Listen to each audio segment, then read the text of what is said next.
How to get super best friends back on Snapchat. Hello everyone, welcome back to our channel. So here's how you can get your best friends back on Snapchat. So Snapchat does not have a super best friends anymore, but it does have a number one best friend feature with Snapchat Premium.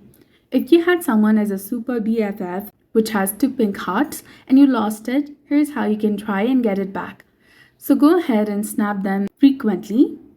Send your friend 50 to 60 snaps every day for 2 months. This can be image, videos, or any text, and simply maintain a streak.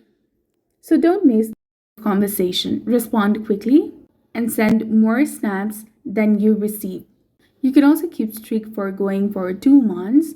The two pink hearts, that is super BFF emoji, should reappear next to your friend's name.